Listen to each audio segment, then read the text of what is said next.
like some Viking music, don't it? Yeah, gotta get it out the mud, that's the only way to win. Who am I to point the finger like I never ever seen? Been through the ups and downs like the letter N. They don't let you through the door, better kick that again. Cause that's the only way to win. That's the only way to go. Gotta get it out the mud, gotta get it out the flow. Cause that's the only way to go, let's go. Shooting lights out.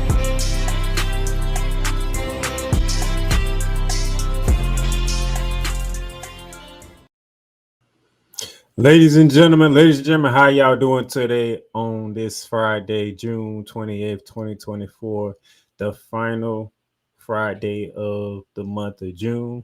Because the next time you'll see me, we will be in the 7th month of the year, that being July. So let's enjoy these final couple of days we got in the month of June. Thank y'all for tuning in to Shooting Lights Out today. Y'all know who I am. Those of you who don't know who I am down there, the Playmaker Silence, the host of Shooting Lights Out, among other things when it comes to the Playmakers Bar Network. Thank y'all for tuning in, whether you looking at what is on our YouTube channel, or you listen to the audio on Spotify, iHeartRadio, Amazon Music, Apple Podcasts. Thank y'all for tuning in. Like, subscribe, whatever platform you're listening on. I do appreciate it. I want to give appreciation to the last episode because y'all were viewing like crazy last episode when I did Monday. And I'm very appreciative of that. So I'm happy to do this episode here. Got a lot to talk about. The NBA draft took place. WNBA Commissioner's Cup took place. And some interesting games took place last night in the WNBA as well. I'm going to get all that. But for those of you who are new and those of you who are faithful listeners of the show, y'all know where I'm going first. I'm going around the hardwood because we have some news and notes to give you from the world of basketball.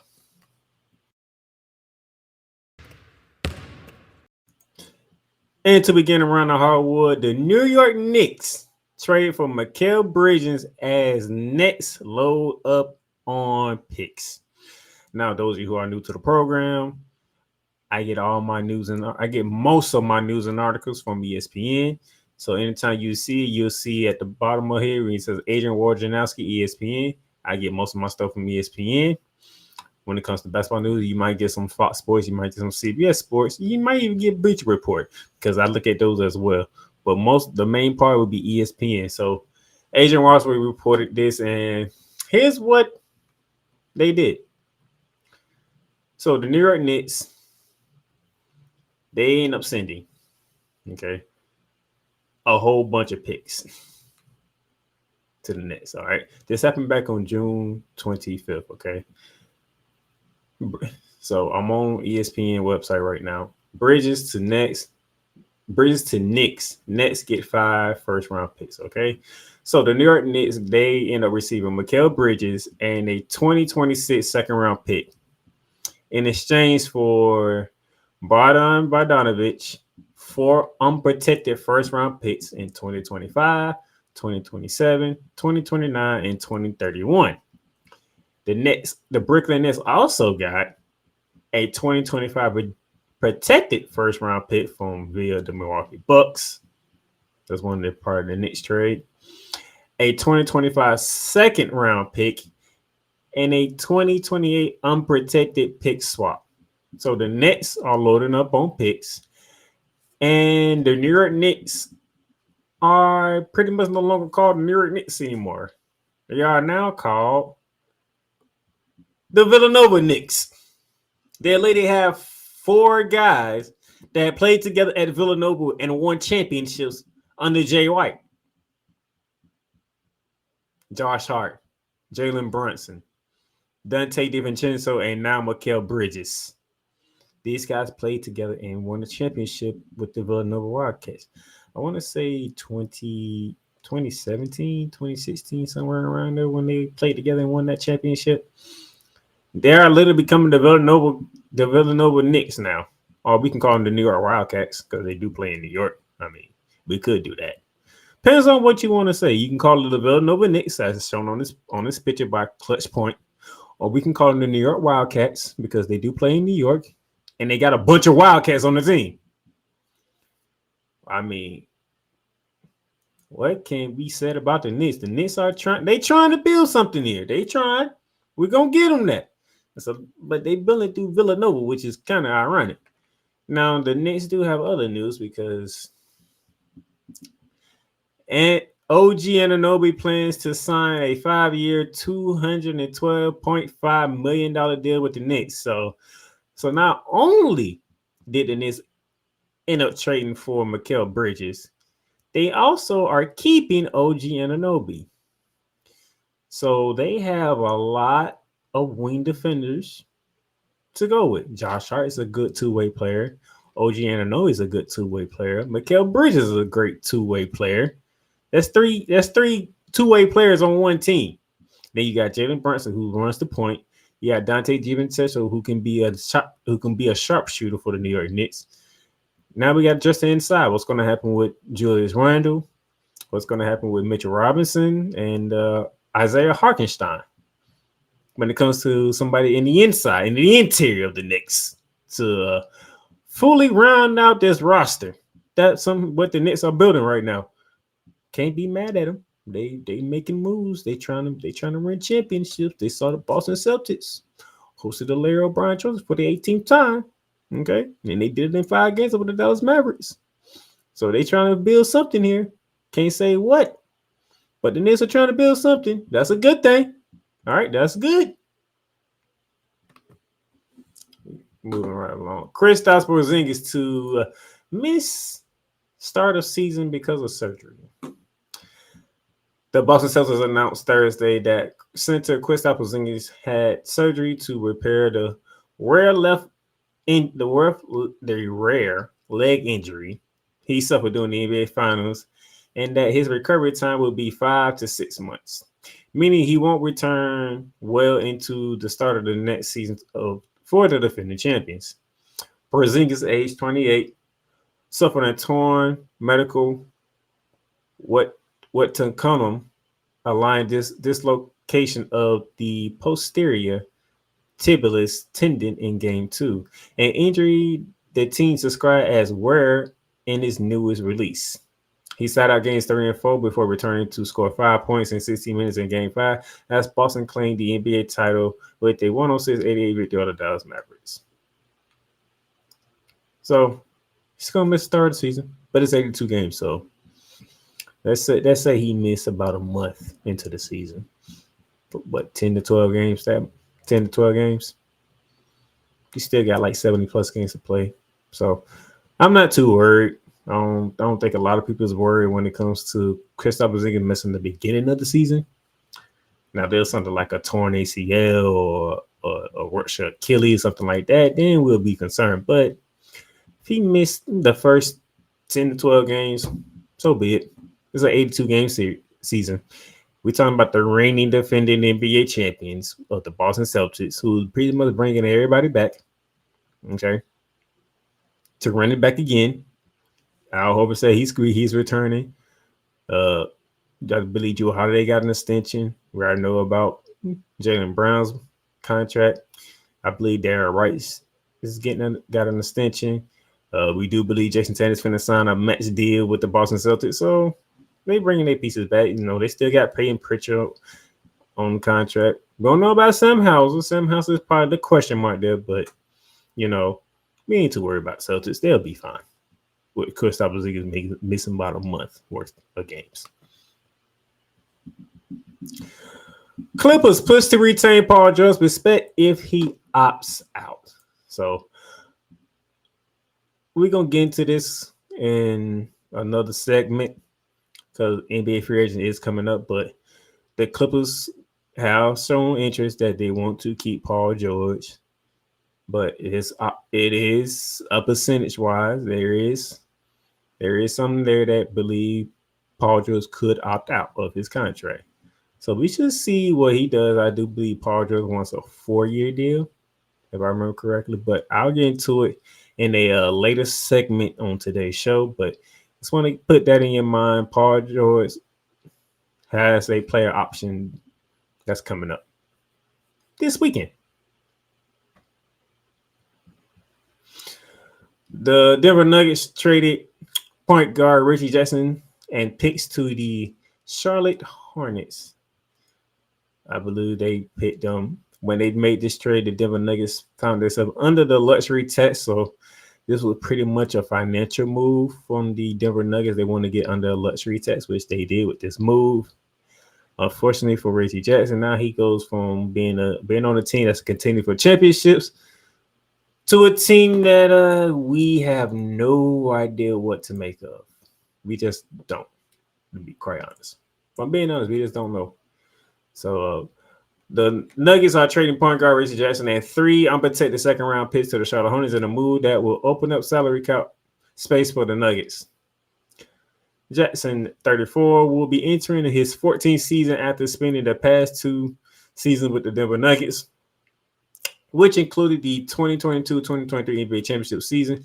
He played in all 82 games last season, averaging 10 points, 4 assists per game while shooting 36% from 3-point range. So that's pretty much a financial move. That's all it was. Wasn't nothing big, but such that Reggie Jackson is now heading to Charlotte. Good luck to you, sir. The Kings trade Davion Mitchell, Sasha Vinyakovic to the Toronto Raptors. They made this trade, and the Sacramento Kings are getting back Jalen McDaniels from the Toronto Raptors.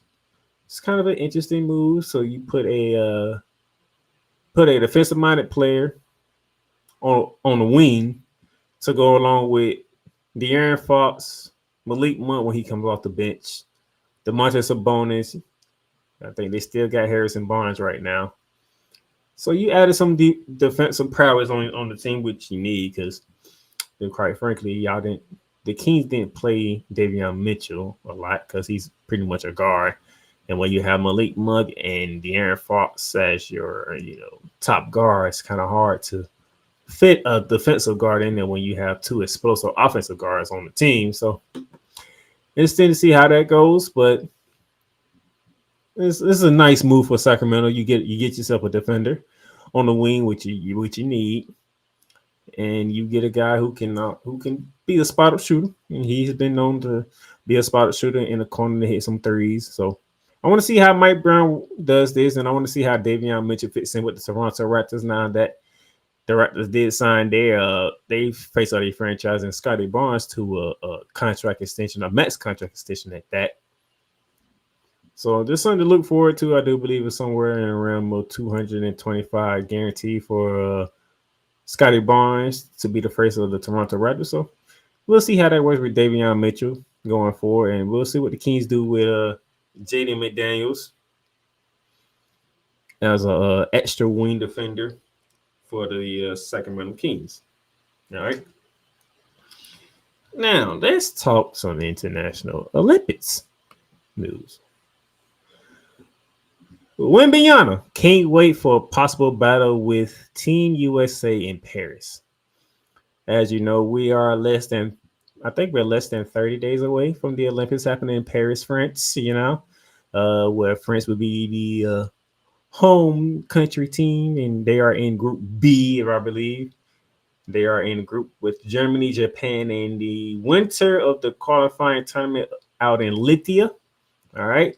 So they would not be, if they do see USA, it will be in the knockout stage or medal game if they should meet into the gold medal game out in Paris. That would be fun. That's for Team USA. They are in Group C with Serbia, South Sudan, and the winner of the Puerto Rico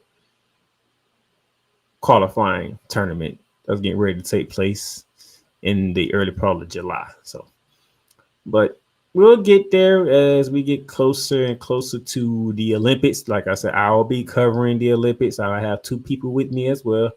I be getting ready for the showcase because training camp for the Olympics is coming up. And speaking of training camp, Steve Kerr has said he has confirmed that Kawhi Leonard and the rest of Team USA will report to camp, which is good news. So that means everybody who was selected is ready to go and ready to be a part of Team USA. Team USA coach Steve Kerr said Thursday that all 12 players selected for the Olympic team, including Los Angeles Clippers forward Kawhi Leonard, will be present and able to participate when training camp begins in Las Vegas next week. Kerr says, quote, "We've been in communication constantly, so we expect all 12 guys to be ready to roll." Kawhi Leonard, who turned 33 on Saturday, who will turn 33 on Saturday, so happy early birthday, Kawhi Leonard, missed the final 3 games of the Clippers season, which is the postseason against the Dallas Mavericks, after he surgically repaired his right knee. Didn't respond well how he hoped it. So being losing to the Dallas Mavericks in like 6 games or 5, can't remember which. I think it was 6.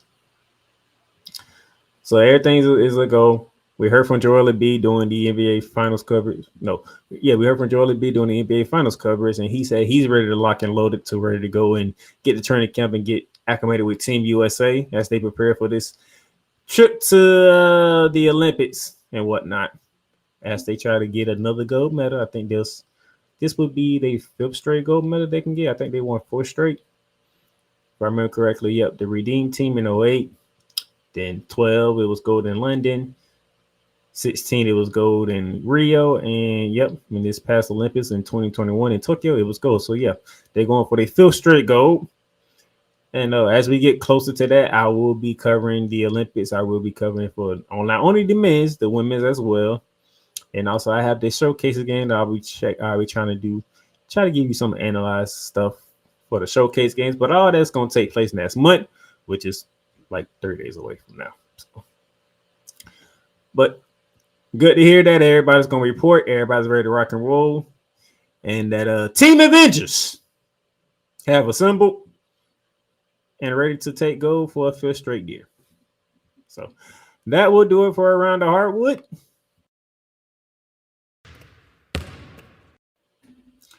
All right, ladies and gentlemen, when we come back, we're going to talk NBA draft because it took place over the last 2 days. So there's some stuff that needs to be mentioned, needs to be said. We'll be back. The largest egg producer finds bird flu in chickens at a Texas plant. Weather. Devastating tornadoes rip through the heart of the United States. Inspiration. A breast cancer survivor completed the journey of chemotherapy, and now begins a future one of matrimony or sports. Michael Jordan is shown on a photo with Diddy. LeBron James has a video extolling the virtues of a Diddy party. This has been yet another beating a dead horse presentation. We got you covered. BS3 Network, in association with Comey Media Incorporated, proudly present The Morning Shift with Cole Johnson. Live every weekday at 8 a.m. Eastern, 7 a.m. Central.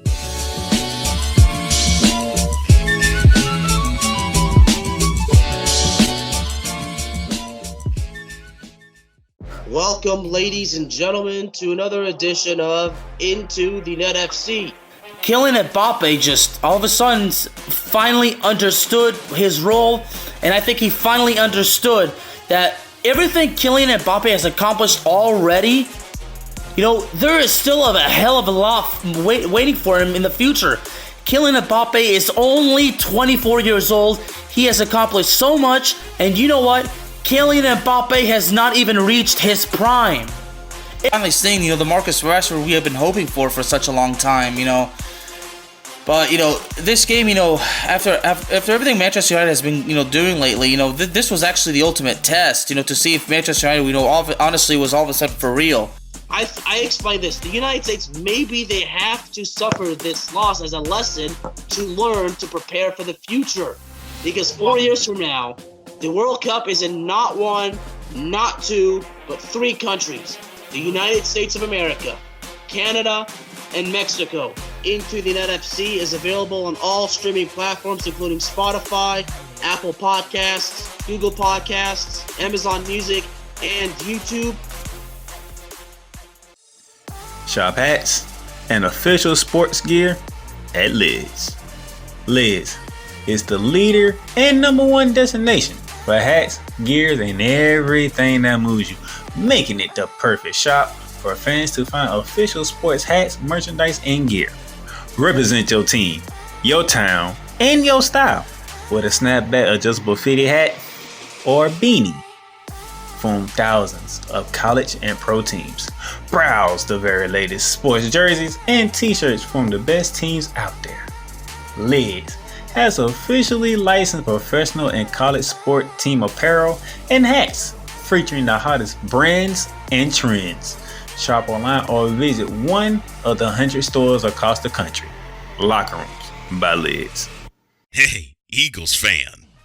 Join my man Cool McCain and a host of others as they break down every single game, every single week in an objective manner, and also from a fan's perspective as well. Remember, this cast feels just like you. Nobody likes you. And you don't care. Fly, Eagles, fly.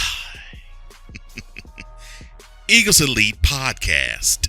Every Wednesday at 8:30 p.m. Eastern on YouTube and other podcast outlets.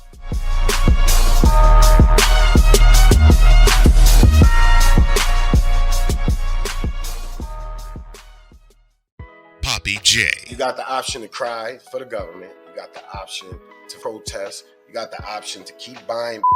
But this is also an option. Wise El Jefe. We're the first tech geeks. We're the first gamers. We're the first everything. Everything. Like Gen X's, we are the ones. BS3 Network proudly presents the crew from the New York boroughs who never wants that smoke. Nah, they want that fire. Poppy J and Wise El Jefe. Fridays at 9 p.m. Eastern, 8 p.m. Central. Check your local listings for your viewing and listening pleasure.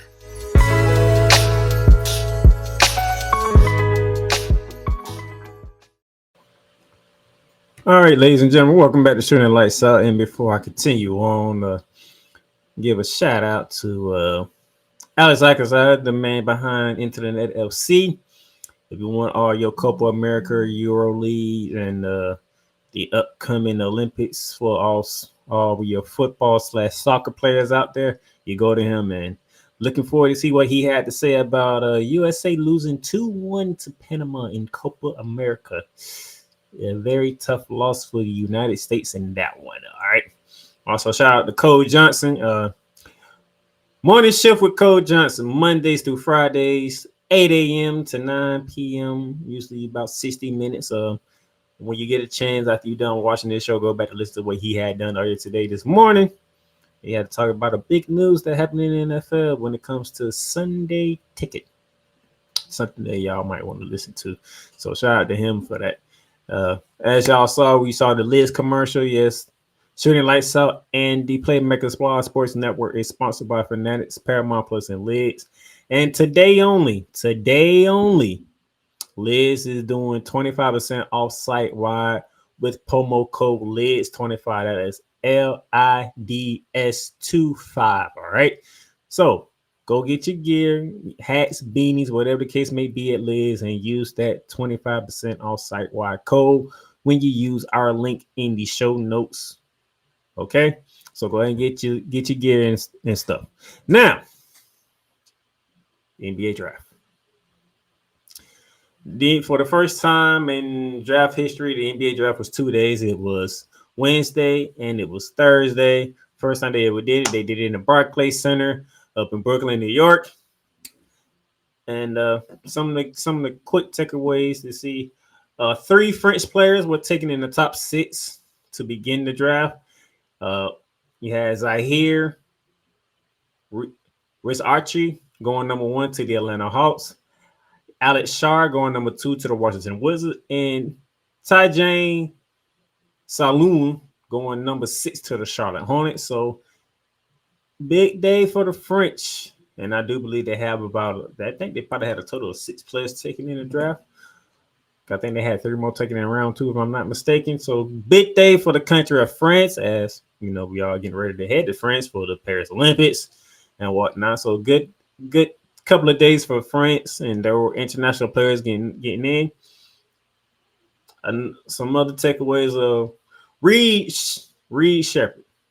Going number 3 to the Houston Rockets. Nice pick. You get yourself a shooter to go along with that young coup. You still got Jalen Green on there, just Jabari Smith right there at your wing. So you still building something with Ime Udoka down there in Houston. So I want to see how Houston builds upon that.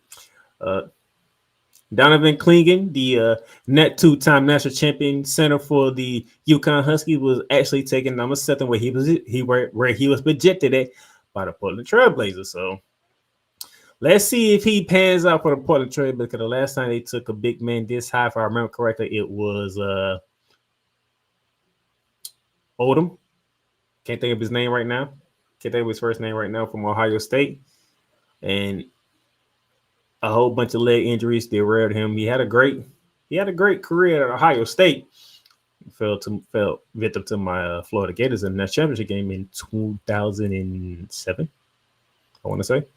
But he just couldn't stay healthy for the Portland Trailblazers, and they never got a chance to see him in action.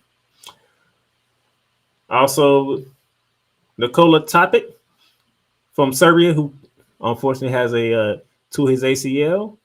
He got drafted by the Oklahoma City Thunder. So with him not being there to play a year and get to sit around with the guys and get camaraderie with Shai Gilgeous-Alexander, the Jalen Williams brothers, they're not really brothers, but they got pretty much the same name, but they spell a little different. One name is spelled with Jalne, and the other one is spelled Jaylne. But they both are called Jalen Williams, and you got Chad Holmgren over there. So want to see how Topic affiliates himself with the team, even though he probably won't be playing this upcoming season with that torn ACL. Not a bad move for them. Another interesting quick move that Klye Filipowski from Duke did not go in day 1. He went in day 2. He was the 32nd pick to the Utah Jazz. So what does that mean for Utah going forward when you have McConkey?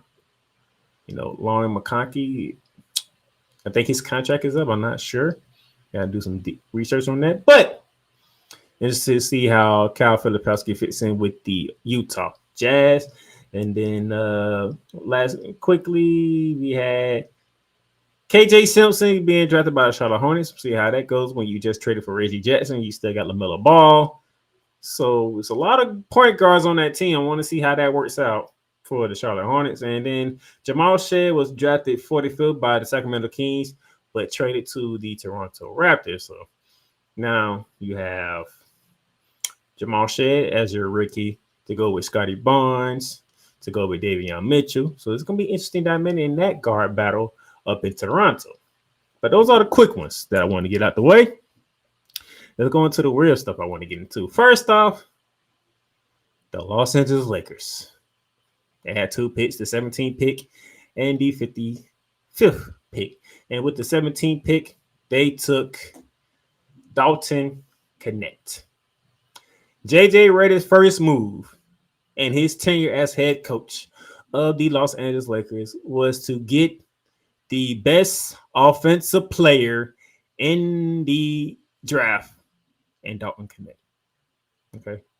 I want y'all to understand this. Okay. I am a Laker hater. I'm upfront and personal about it. I do not like the Lakers. Why you think I don't like LeBron James? Because he got on a purple and gold uniform. But if I'm being honest, this was the steal of the NBA draft. For you people, you GMs out there, everybody that picked before 17, how y'all let the best offensive player in the entire draft class fall to 17 is beyond me. And if age is the reason, every single one of y'all that's 1 through 16 need to slap aside your goddamn head. You have an experienced guy who can play the game, who is a walking bucket. If you haven't been paying attention to Tennessee this past season. And it even says right here in the pre-draft analyst, Knecht is the top all-around scorer in this class. I put it in the box for you. The top all-around scorer. You let that fall to the Lakers and JJ Reddick. I believe he got around pick 13 when he actually hit me. I'm like, we on pick. He's finna fall to the damn Lakers. Ain't this something? JJ Reddick's finna grab him. It's finna grab the best offensive player in the damn draft. Go freaking figure.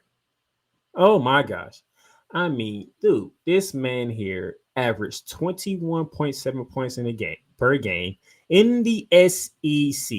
That man put up 40 against Kentucky. He put up 37 against the Purdue Boilermakers in the Elite 8 game.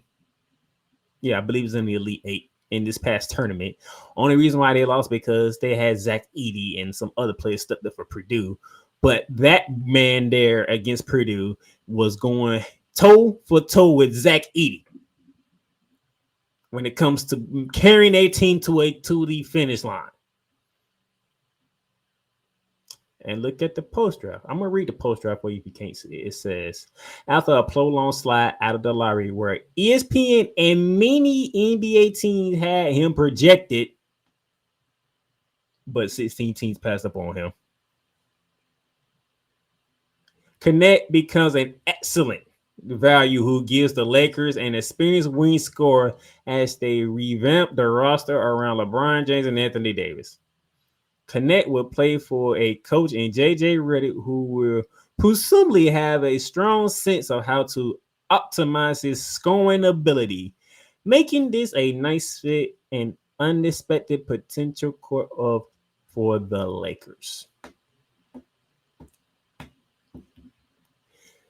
I'm going to read that first part again. It literally says, after a prolonged slide out of the lottery, which is picks 1 through 10, where ESPN and many NBA teams had him projected. Many of the NBA teams had him projected as a lottery pick, right? And 16 of y'all passed him up. Make it make sense. Make it make sense. I just want to know. Make it make sense. That's what I want to know. Because if you're saying his age, because he's 23, man, look here. Y'all are ridiculous. If age is the reason why y'all let this man fall to the Lakers, the best offensive player in the draft falls to the Lakers. Like the best offensive player falls to the draft when he's projected to be a lottery pick. 7 spots from a lottery pick because the last lottery pick is 10. 17 effing spots. 17. 16 teams passed on him. What the freak? I don't get it. But yeah. Now, if the Lakers come out bussing, you know what? It's because Dalton Knecht is able to help the Lakers immediately. Every last one of y'all from picks 1 through 16 need to be slapped because y'all allowed this to happen. Now, that's a great segue of allowing things to happen because in the second round with the 55th pick overall, the Lakers selected Bronny James. That's right, the son of LeBron James, and who didn't see it coming? There was all kind of reports that Rich Paul was threatening teams that if you pick Bronny James, he's just going to go to Australia and play there and all that other stuff. Do not mess this up and all this other stuff. If it's true, it's true. If it's not, it's not. And I had to literally say here, the first thing I said, I don't know how I feel about this. I really don't. Because to be a troll to the Lakers fans, I wanted Boston to draft him, and that would be a very interesting concept because do Bronny James really want to go to Australia when he's on the championship roster team? And then they'll add more food to this Lakers-Celtics rivalry. That was just me being a troll, okay? But if I'm being a real honest analyst and a guy who covers basketball the way that I do, my true feelings is I really don't know how to feel about this. Because on one hand, you have a father duo for the first time in NBA history, and they happen to be black. So there's a lot of black people on social media who are saying we should embrace this because this is history and black people don't get these things as often, which I hate when everything becomes a race thing. I really do. I wish it wasn't, but for some reason, even with the Caitlin Clark situation, I wasn't looking at it as a race thing because I wasn't looking at it. I was looking at her skills. I was looking at what she played, how she plays, and how she plays reminds people of Steph Curry. She just so happened to be white to do it. But nevertheless, majority of the people in this country likes to make everything about race, which is a problem because everything shouldn't be about race, but it is. So yeah, on one side, I understand it's a father and the son duo. It's the first time in NBA history we can get to see this, especially in the Black community. We get to see our father and son duo drafted on the same team, playing on the same team. Okay, that's one side of it. The other side of it, if Bronny James makes the actual roster, because first he has to make the roster still. Just because you get drafted to the team doesn't mean you make the roster. I want people to understand that.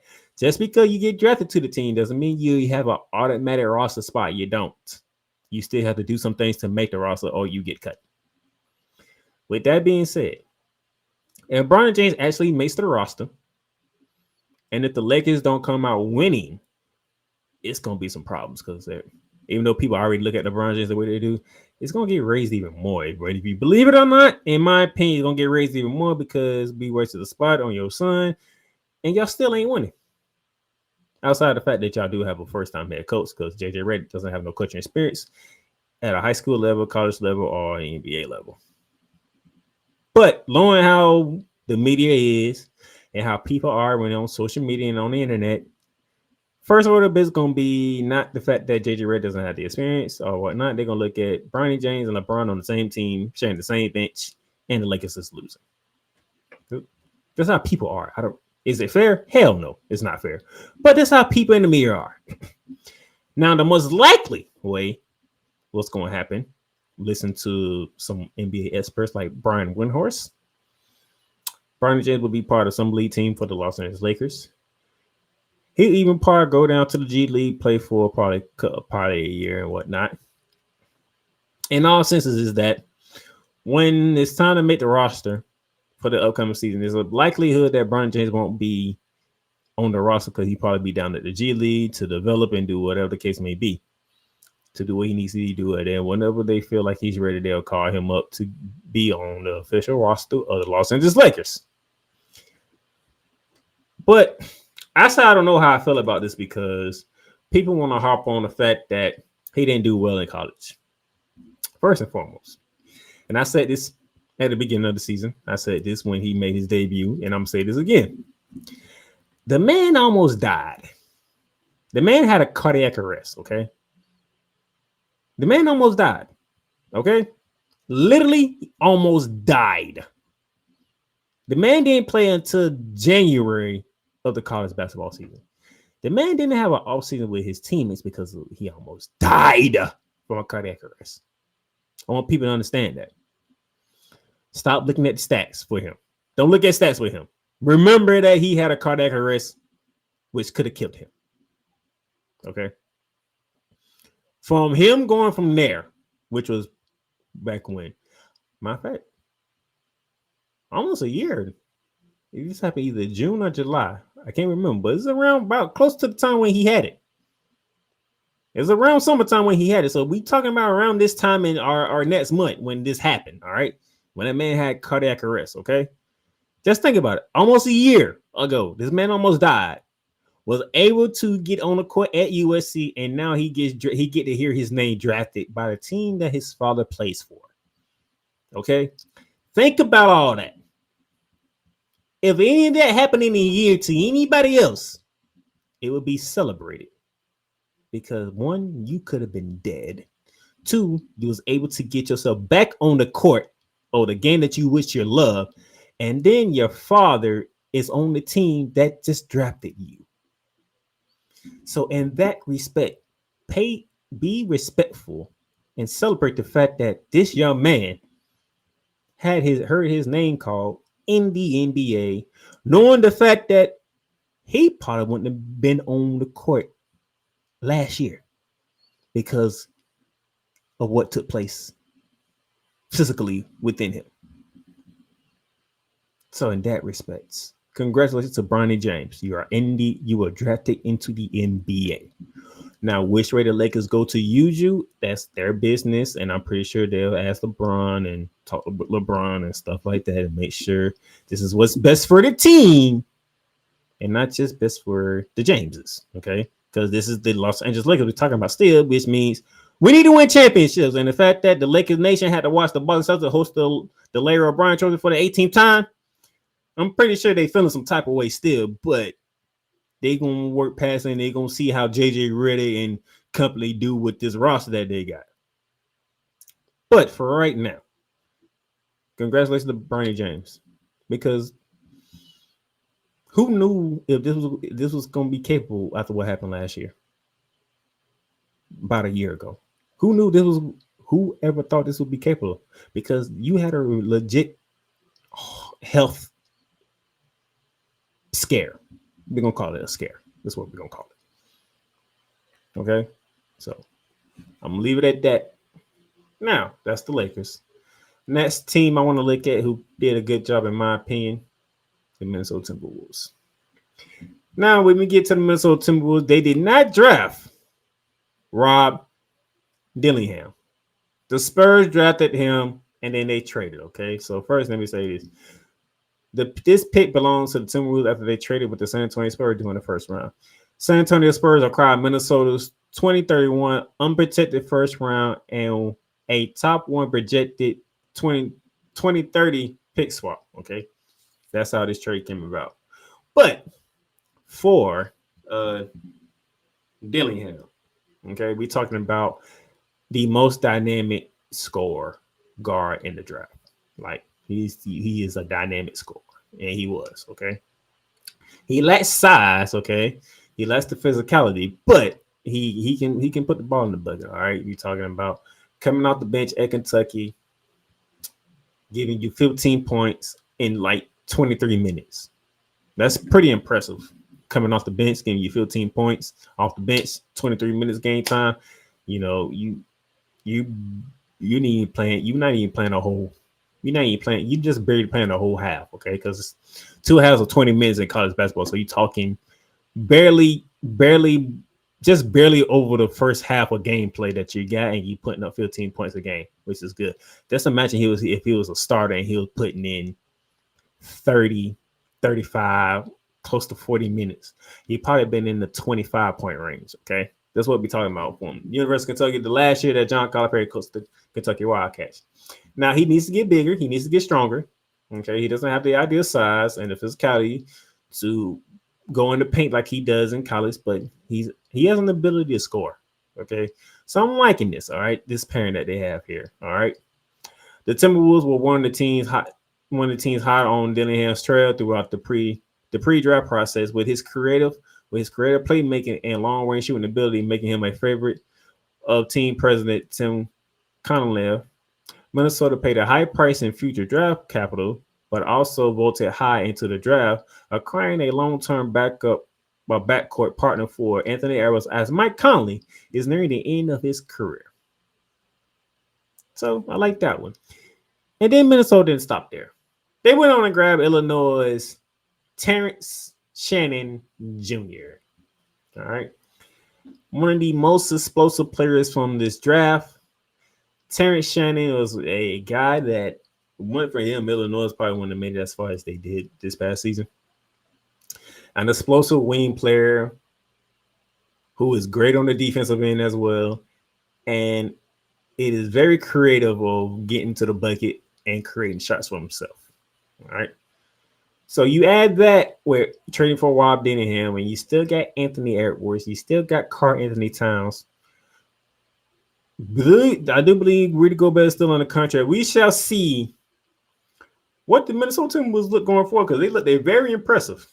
And a lot of eyes was on Anthony Edwards and how he played. So now you add a dynamic guard in Dillingham.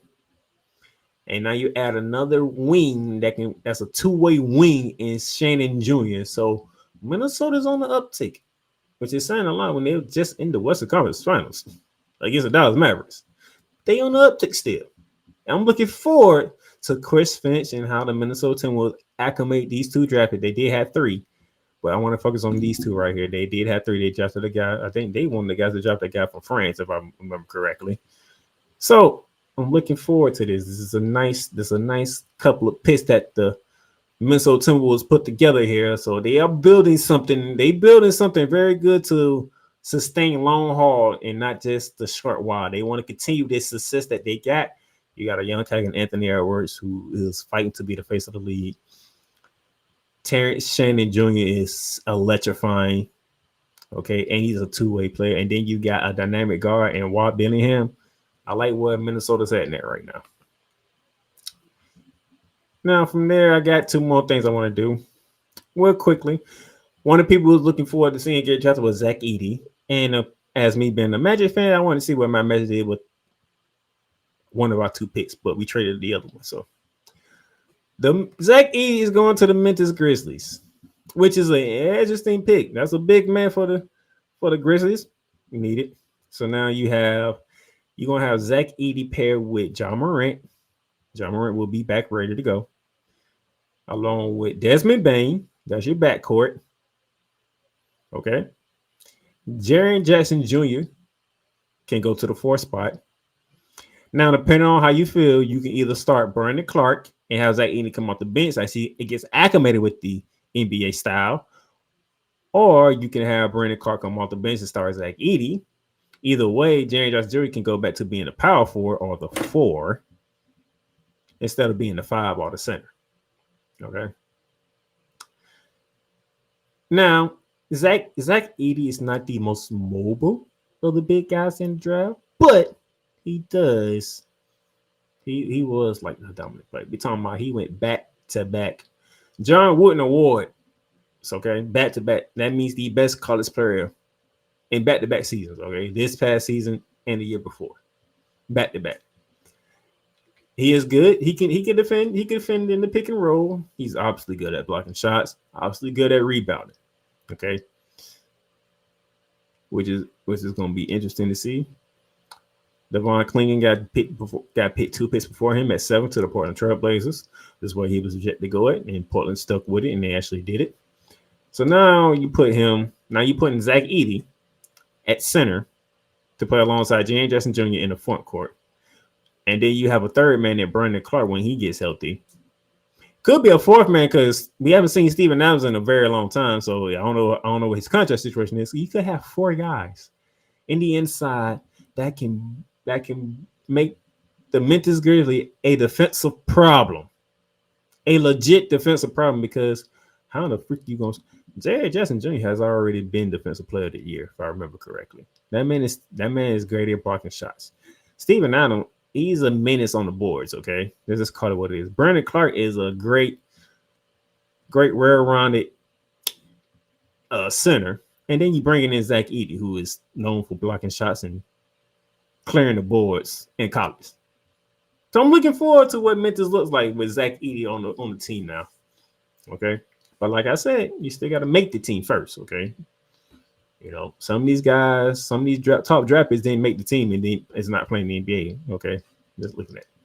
And then we get to my Orlando Magic. So with the only pick that we did, because we traded our other one, Tristan Sali from Colorado. The reason why I know about him, because that's the team that knocked out my Florida Gators and he's in the LA tournament. But hey, he at the 4 spot on the wing, good 2-way versatile player. He has the skills. He has the ability. He's very knowledgeable the game. I give him that. Because he was making some passes. I'm like, damn, how the heck did he see that? And gets the Florida Gators, all right? Talking about a guy who shot 40% from 3-point range, which is great. This is really great. Okay. He probably have to put on some more side, 220, 6'8", 220. You might want to get that up to 240, 245. Okay, but that'll come in due time. 23 years old, don't care about the age because you should fit right in because, even in the post-draft analyst says the Silver should fit the Magic personnel preference neatly as a versatile forward with positional size, feel, and skill. Orlando has built a competitive roster and gets an experienced player that could help the Magic off the bench in that season. He is able to play in different lineups, combinations behind and alongside Paulo Banchero and Vance Ratner, as well as defend multiple positions, space the floor, and make plays in the floor of the game. The Silver's low maintenance game coming off a strong year at Colorado, it helped vote him into the first round consideration and make a lot of sense at this spot. I don't need to add nothing else to that. That whole post-draft analysis I just read to you, that's all I needed to know. And that's all I needed to say, really, because we had a great season last year. We fell at 7 to the Cavaliers, but we are building something nice. We built something real good with Paulo Banchero being the face of the league, the face of the franchise. So we got the Radner brothers, Vons and Mo. So it's good to see them, even though they'll be playing for Germany for quite some time right now. But that's neither here or there. So I'm looking forward to him. See how we acclimate the Silver into the rotation. You know, he's going to come off the bench. You have a guy who can shoot. He shot 40% in college. So hopefully he can translate that into the NBA, shoot around that 40%, maybe get up to 45 to my liking, because when you can shoot threes, you can have a long career in this game. So, but that's one of the main things I want to look at. I had to look at my Magic because I am a Magic fan. So my Magic people out there, I got you covered. Okay. I like the pick. I'm good with this pick. There's nothing bad I can say about this pick, and nothing bad I will say about this pick because I'm with it. Okay. So with that being said, that's going to do it for the NBA draft coverage of this program. When we come back, we're going to dive into the WNBA because even though it was a short week for the WNBA, some good stuff took place in the WNBA. We'll be back. I love you morons. New Kids on the Block, New Edition. Dear whatever the law firm is. Sincerely, the U.S. Supreme Court. Ben Affleck, Matt Damon. Go yourself again, Jason Whitlock.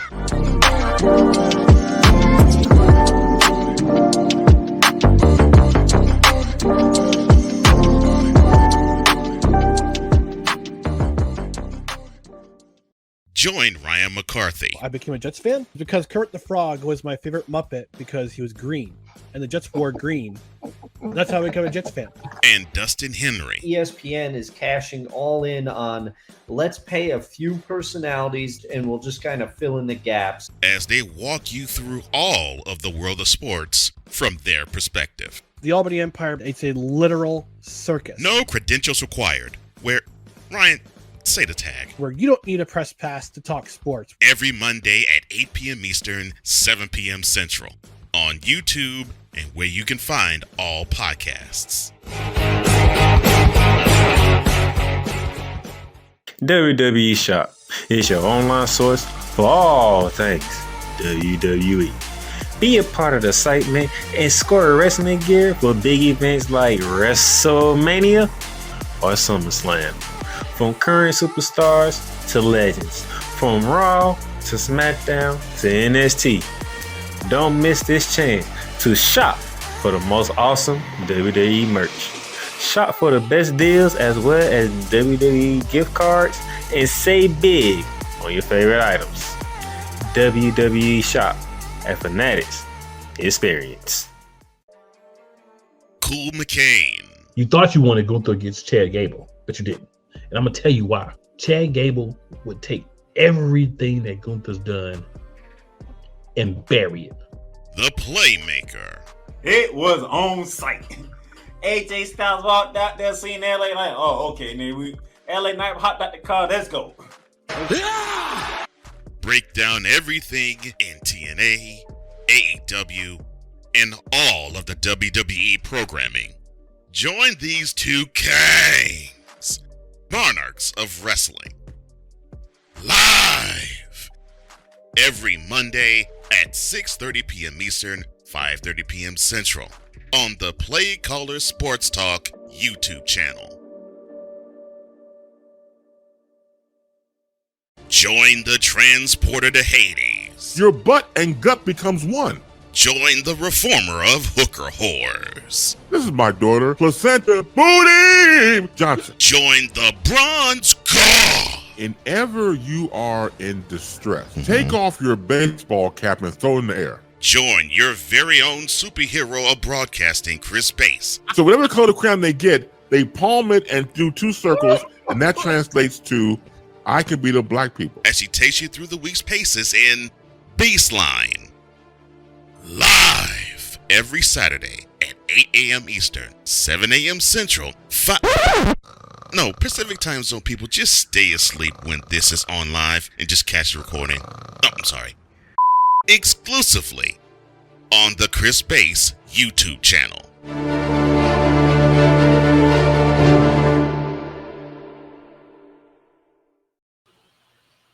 All right, ladies and gentlemen, welcome back to Shooting the Lights Out here. And those of you who are watching probably figure out why I sounded the way I sound. I wasn't really too keen into the NBA draft this year. There was some couple of names I wanted to see, down in Clinton, going to Portland. Wanted to see what my Magic did. Wanted to see if Bronny James actually got picked by the Lakers. He did. And more importantly, I was looking for Dalton Knecht. And when Dalton Knecht went to the Lakers, that was it for me. I was like, yep. Yeah, let him go to the Lakers. Good gracious. All right. So sorry about that, but hey, being honest, I wasn't too keen into the NBA draft. I was too much trying to focus on the WNBA. And speaking of which, let's go right there to it. The WNBA. And it was a short week. No games Monday, no games Wednesday. We had a game Tuesday, an important game. The Commissioner's Cup was on the line on Tuesday. USBA Arena in Long Island, New York, when the New York Liberty tried to go back-to-back Commissioner's Cup, being the first team to do so. And Minnesota Lynx, the hottest and most surprising team in the WNBA thus far, trying to showcase to the world that we are for real. And sure enough, ladies and gentlemen, the Minnesota Lynx are for real. Winners of the Commissioner's Cup for the fourth year in a row. In all 4 years, we had a different Commissioner's Cup champion. Started off with the Seattle Storm 4 years ago. Then it went to the Las Vegas Aces the year after that. And then last season, it was the New York Liberty beating the Las Vegas Aces. And then this past Tuesday, the Lynx knocked off the New York Liberty. I'm going to be honest. We started off hot. We scored 50 points in the first half. 50 points in the first half by the New York Liberty. And we only scored 39 in the second half. Why? The Minnesota Lynx scored 47. They outscored us 47 to 39 in the second half, thus beating us by 5. LaFisha Collier with 21 points, and I do believe it was 7 boards, if I'm mistaken. Okay. 6 boards, took home the MVP trophy of the Commissioner's Cup. You could have gave it to Bridget Carrington because she was on point. 8 for 10 from the field, 8 from 3-point wins with 23 points, 4 boards, and 5 assists. You could have gave it to her. I wouldn't have been mad, but I understand you want to give it to the face of the franchise, LaFisha Collier. I'm happy that LaFisha Collier said this should have went to Bridget because she was the one that was the catalyst for them. All right. Sabrina Nescu, 23 points, but you had if I remember correctly, you had 20 of them in the first half, which means you was a no-show in the second half. And speaking of no-shows, I don't need JJ to only have 3 shot attempts. That is not Liberty basketball. John Croy Jones should not leave a game with only 3 shot attempts. All 3 of her points came at the free throw line with 12 boards. That should not happen. Brianna Stewart woke up in the second half, gave me 24 and 11.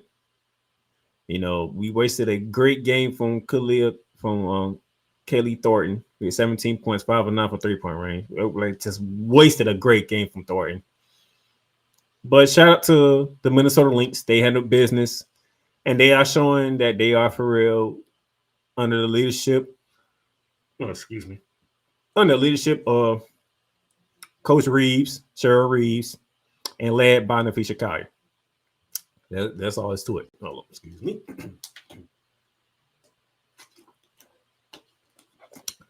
So that was the long game on Tuesday. We had no games Wednesday, as I mentioned earlier. So we had a quadruple header from yesterday. The Lynx coming off the Commissioner's Cup win was in Dallas. The Kinetic Sun was in the DC area. The Aces and the Sky got together, and the Fever and the Storm got together.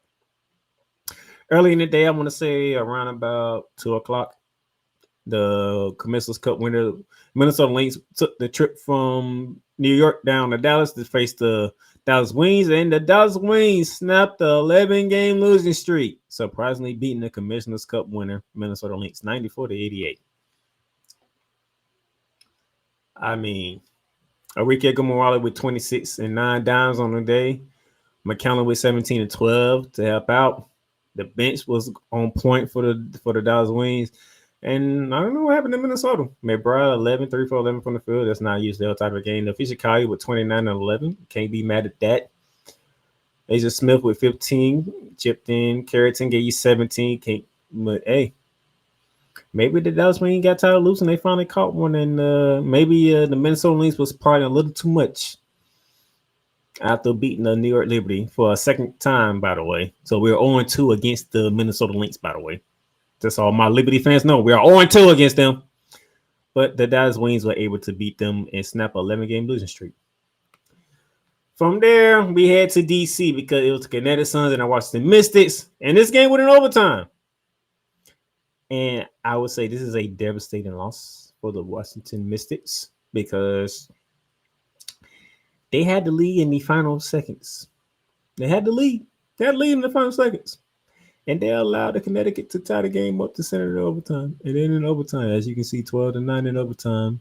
Our 94-91 win by the Kinetic Suns, which did not prolong their losing streak. They kept it down.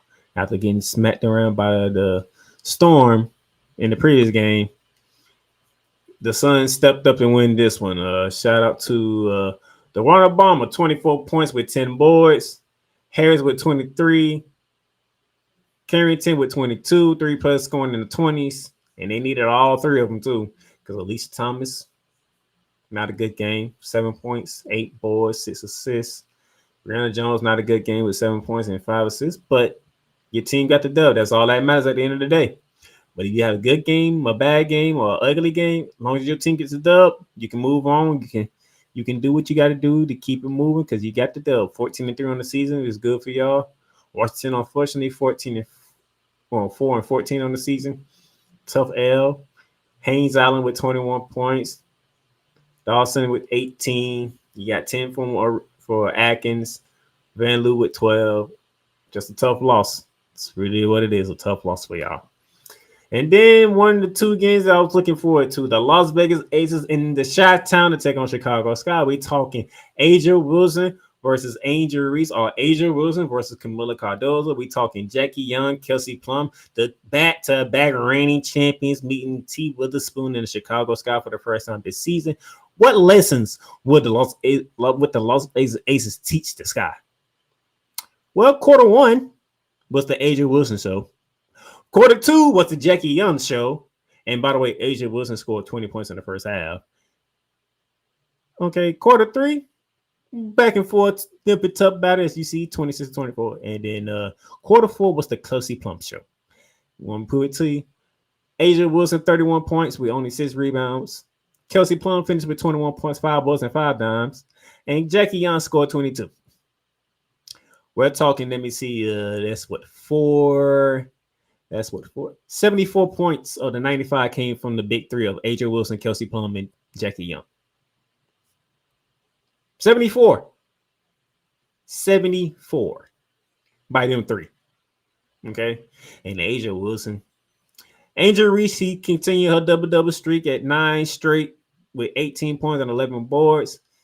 Camila Cardozo struggled, 25 points, but she did get 8 boards. Marbury was on point last night with 21. She found her shot.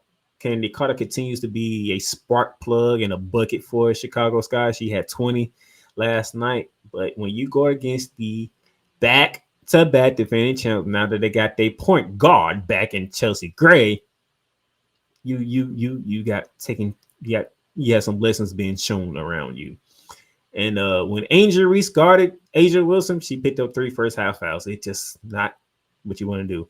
And then when Camila Cardozo was sticking Asia Wilson, she was putting her in the blender. She got her jumping, trying to block shots and go right under her, getting fouled. And with the and ones, Asia Wilson showed the people in Chicago why she's the best player in DW. Okay. And why she's the front runner for MVP. Okay. Now, the Fisher Car is making a push. I'm not going to dismiss the Fisher Car because she is making a damn good push. And somehow, some way, Brianna Stoll is going to have her name thrown in there too because she is the reigning league MVP, by the way, 2 times over, or 3. But the front runner for the MVP is Asia Wilson, and there's no questions asked. Now, for the Rookie of the Year, Angel Reese is still the front runner for Rookie of the Year, in my opinion. People, if you want to disagree, you can. Feel free. But this woman has 9 straight double-doubles. Okay? 9 of them. 9 straight. She's a walking double-double. Now, you want to get on her about missing layups and stuff like that. Fair game. Because, yes, Angel Reese, you can't be going 7 for 16 from the field. Okay? Which is kind of contributing to your rebounding. But, hey, you know how to get your own miss. There's nothing wrong with that. Dennis Rodman can do it. Did it the best. Dennis Rodman knew how to rebound with the best of them. Things happen. But, yeah, give it it's a nice love thing. You got your lessons. Now, you get with AJ Wilson at some point in time during the offseason and get some pointers from AJ Wilson. We can take your game to the next level. But for right now, Angel Reese is my front runner for Rookie of the Year. And speaking of which, that's the next game I'm going to, because in Seattle, it was Caitlin Clark and the Indiana Fever taking on Jewel Lloyd in the Seattle Storm. And we won't talk about Caitlin Clark. I can tell you that much. I can definitely tell you that much, because the Gold Mamba, Jewel Lloyd, put on a show. 34 points on the night with 5 boards. She was 10 for 15 from the field, 6 for 9 from 3. The Gold Mamba was on display, and there was nothing, and I do mean nothing, that anybody on Indiana could do. Caitlin Clark did give you 15, 6, and 7. It was the most quietest 15 that I have ever seen Caitlin Clark have. The quietest 15 I ever seen Caitlin Clark have. I barely heard her name on commentary. Barely. Kelsey Mitchell, 14 points. Aaliyah Boston, 11 and 14. And then Eliza Smith with 12 and 9. But it was the Jordan Lloyd show. The Gold Mamba was on display. Okay. Narike Ogumake gave you 15 and 11 with a double-double. Diggy Smith didn't do nothing in the scoring department with only 8 points, but she did throw out 9 dimes, so she was finding her teammates when she needed to. And probably Muslim was coming to Jewel Lloyd because Jewel Lloyd was on fire. She was on fire last night. Okay. Matt LeBron gave you 18 points. Can't be mad at that. 7 for 10 from the field. But the Gold Mamba, Jewel Lloyd, put on a show for the home crowd in front of Caitlin Clark. Now, Caitlin Clark, you got a taste of the Gold Mamba. You see how the Gold Mamba operates. You want to score 15 points in 38 minutes. That's not like you. You took 9 shots. You made 4 of them. You took 7 3-pointers. You made 3 of them. Okay. We're having it close to around 50% mark, which is normally for you. But I'm going to admit, again, this was the quietest 15 I have ever seen you have, Caitlin Clark. The quietest. I'm not blaming you, okay? I don't want nobody to say I'm blaming her, but I'm just pointing it out. This was the quietest 15 I have ever seen Caitlin Clark have. If I remember correctly, she probably scored all 15 in the first half, because I ain't hear nothing about Caitlin Clark in the second half. I did not hear nothing about Caitlin Clark in the second half. I'm just being honest. Jewel Lloyd was on fire. That's how bad Jewel Lloyd was busting Indiana's you know what. The Gold Mamba. All right. That's all I've got to say on that one. So we're going to take our final commercial break. Okay. And then when we come back, I'm going to get you ready for the weekend, because there's a lot of stuff going on this weekend that I think you should know. Okay. We'll be back. Welcome, ladies and gentlemen, to another edition of Cowboys Talk. The Dallas Cowboys got exactly what they deserved. Let me say that one more time, because you know it's true. The Dallas Cowboys got exactly what they deserved. Dak Prescott is overrated and he shouldn't be paid. Okay? And the same thing with Pollard. I mean, Pollard breaking the tackles at that 57-yard touchdown run. I mean, we needed that big time. 33 points in the fourth quarter. Let me say that again. 33 points in the fourth quarter. And that's off of 4 turnovers committed by the Colts. See, at one point, and the fact that at the end of the third quarter, it was 21-19, and the final score was 54-19. Now that, ladies and gentlemen, that is completely unexpected. Cowboys Talk is available on all streaming platforms, including Spotify, Apple Podcasts, Google Podcasts, Amazon Music, and YouTube. Oh, yes. The tradition, the pageantry, the spectacle, the history. The slut. Wait. I gotta rep my brother's stuff right. All my DMV soldiers, stand up! And welcome to the Commander's Gridiron Report. You want your commanders to be repped right? Well, D. Willie is your man. Commander's Gridiron Report. Every Monday at 3:05 p.m. Eastern, 2:05 p.m. Central. Exclusively on the Sertoba Media YouTube channel. Music by J. Cool. Where my soldiers? Right side. Commanders. Where my soldiers? Left side.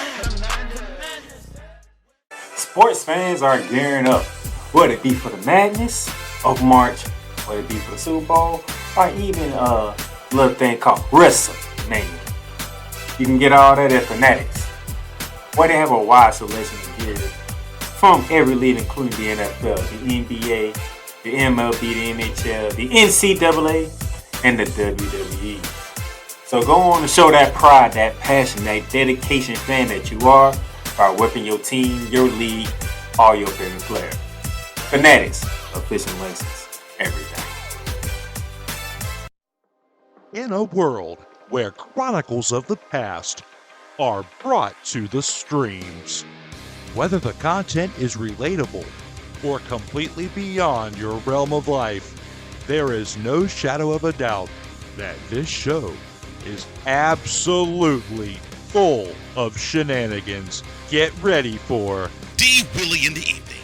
This Sunday at 10:05 p.m. Eastern. Exclusively on Sertoba Media, where the struggle is real to be awesome.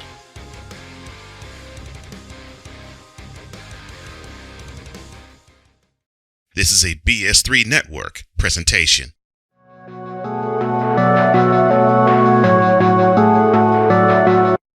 I want to do a TED Talk, but I don't have anything to talk about yet. I'm getting there. Life is for the living. We're not here that long. You can learn anything you want to learn without any money spent. What do I really enjoy? What do I really want out of life? I am your host, WIZE. Are you in a life holding pattern? Well, this is for you. Welcome to the Stuck in My Mind podcast. Live every Monday, Tuesday, and Wednesday at 4 p.m. Central.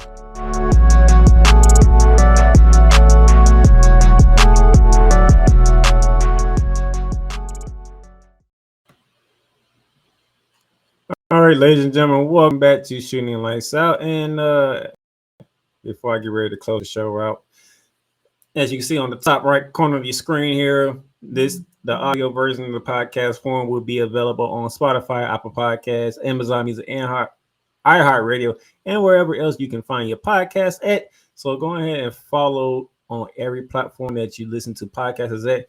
And also subscribe on our YouTube channel, D Playmakers Blog YouTube channel.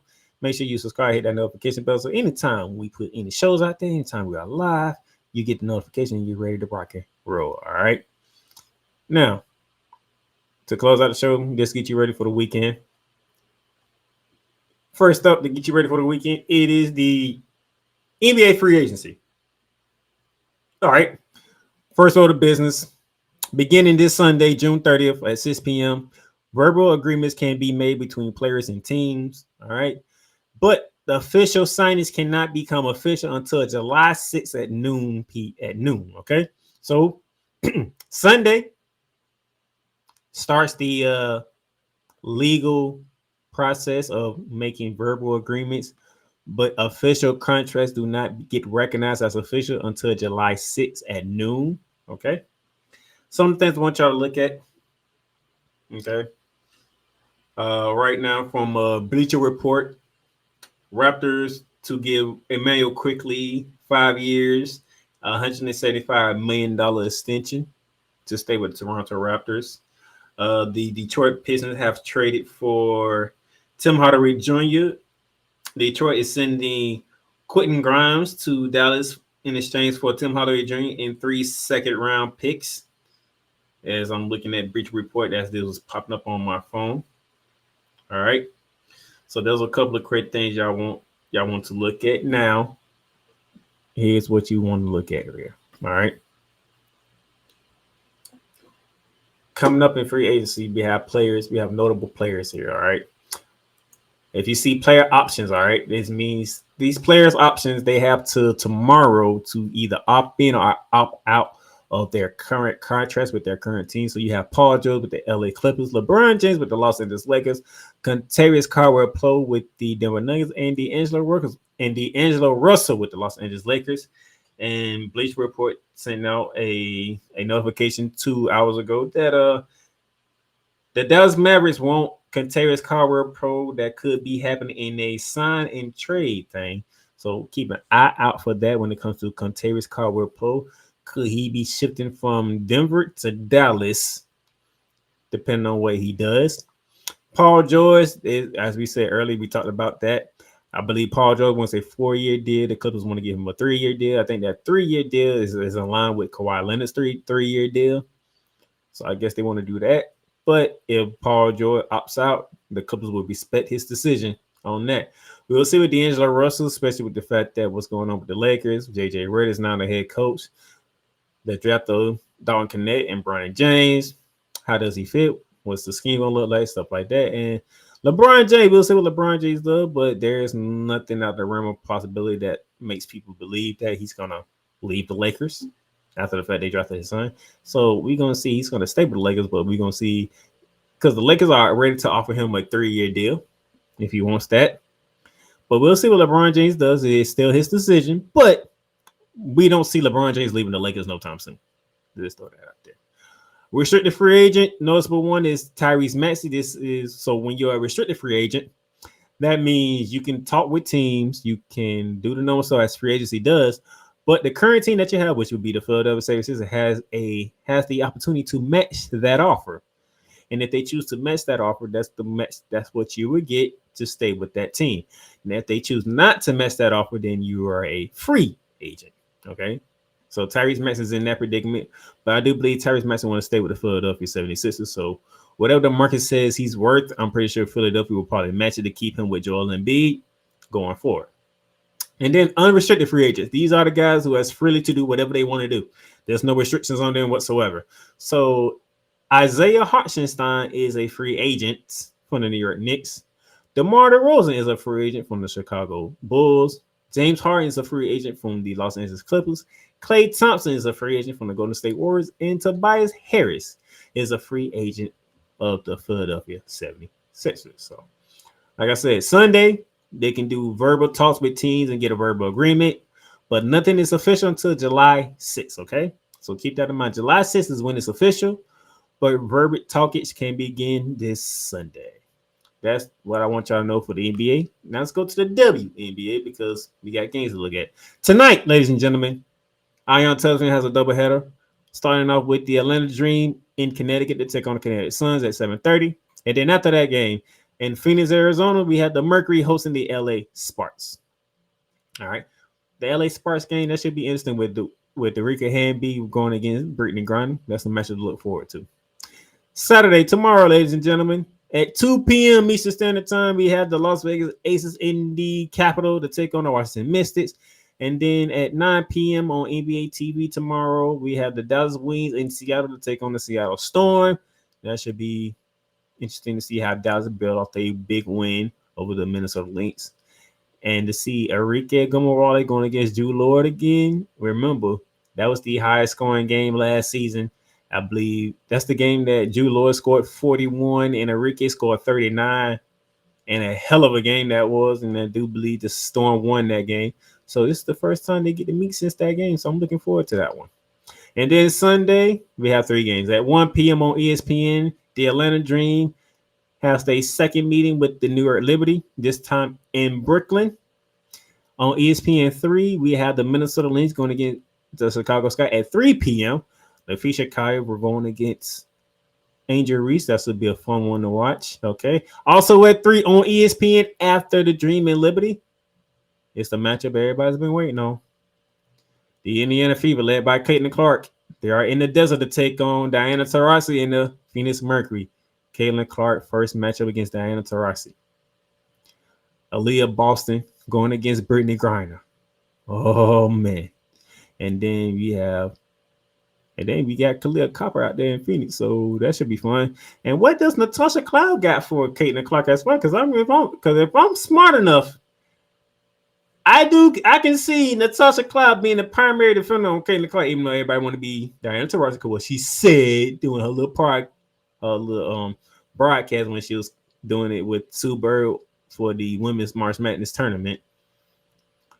But you might see a lot of Natasha Cloud on Caitlin Clark, and I want to see how Caitlin Clark handles that, because Natasha Cloud is a one hell of a defender.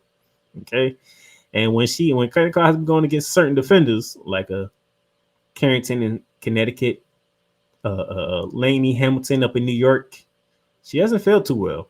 So when they put Natasha Cloud on Caitlin Clark, that's something I'm looking forward to on that one. All right, but those are your WNBA games this weekend, starting tonight, tomorrow, and Sunday as we end the month of June on Sunday. And that would do it for today's episode. Thank y'all for tuning in. Thank y'all for watching. Thank you for commenting. Thank you for sharing, liking, and doing whatever it is to support this show, to support the Playmakers Ball. I greatly appreciate it. Y'all enjoy y'all weekend, and I will see y'all in July, because that will be Monday. July 1st is on a Monday, and I'll be back then. Until then, peace and love. Y'all have a good one. I will catch y'all later.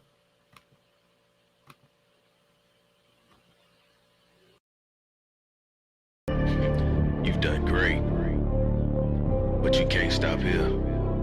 You can't stop now. You gotta keep going. Through all your trials and your tribulations, you gotta keep pushing. Now, finish your canvas. Yeah, gotta get it out the mud, that's the only way to win. Who am I to point the finger like I never ever seen? Been through the ups and downs like the letter N. They don't let you through the door, better kick that again. Cause that's the only way to win. That's the only way to go. Gotta get it out the mud, gotta get it out the flow. Cause that's the only way to go, let's go. Thank you for tuning in to today's episode. If you want to follow the podcast, you can follow it on all streaming platforms, including Apple Podcasts, Google Podcasts, Spotify, Stitcher, and a whole lot more. This has been Shooting